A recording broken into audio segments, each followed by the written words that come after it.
I'm Marks. This is the Israel Brief brought to you by Lay of the Land. And I missed you guys yesterday. We have to issue a huge apology. We had major issues with the audio yesterday, but we're back to bring you those top stories making headlines in Israel as we do every Monday to Thursday. So without further ado, let's take a look at those top stories, and we begin with a rare statement from Hamas.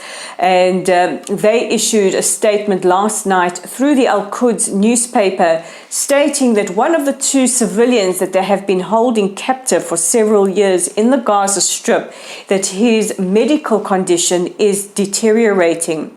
Now, they did not elaborate what kind of medical condition and how this is deteriorating or which one of the captives this is. However, Israel is waiting for clarification whether or not this is psychological warfare.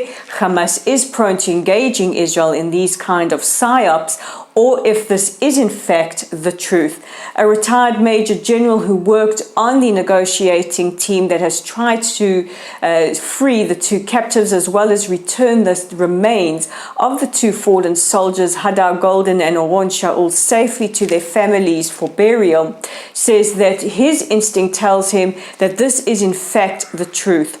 Hamas has been holding not just the remains of Golden and Shaul, who fell during 2014's Operation Protective Edge, but are also holding two civilians, Avera Mengistu and Hisham al-Sayed, who have been in captivity for several years. There have been ongoing attempts by Israel working with various authorities around the world to work for the freedom of the two captive civilians and the return of the remains of the two fallen soldiers. Israel has offered assistance to Jordan following the deadly toxic gas blast at the port of Aqaba in Jordan yesterday that killed 13 and injured over 200. Israel's Defense Minister Benny Gantz issued his condolences and said that the Jordanians, who are our friends, know that the Israeli defense establishment is standing by to offer help by any means necessary and at any time necessary. We are also following the situation at the Knesset as it continues to unfold as Israel heads to our fifth election in 3.5 years.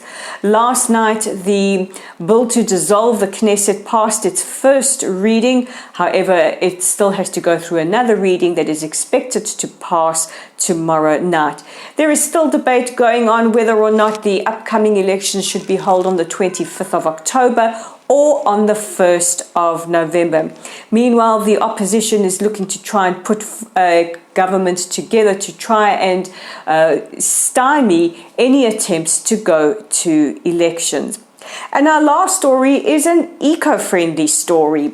The Israeli water authorities have announced that next year they will be attempting to fill our freshwater lake, the Sea of Galilee, or the Kinneret as it is known, which is Israel's largest freshwater lake, with desalinated water. Now, Israel will become the first country to do this, and this is potentially a major water saver.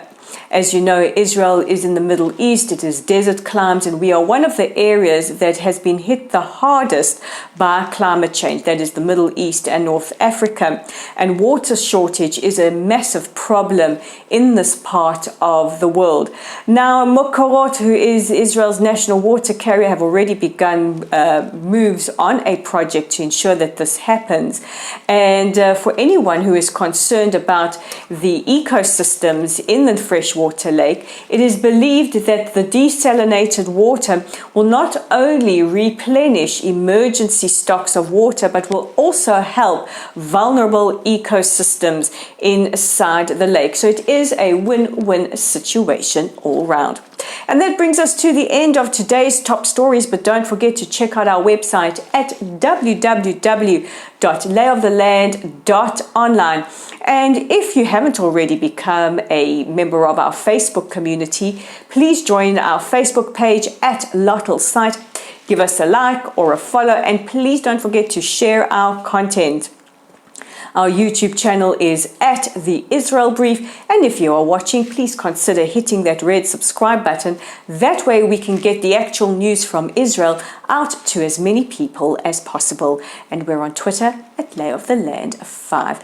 And with that, I'm Rolene Marks. This is The Israel Brief. Thank you for watching. And please join me again tomorrow as I bring you those top stories making headlines in Israel.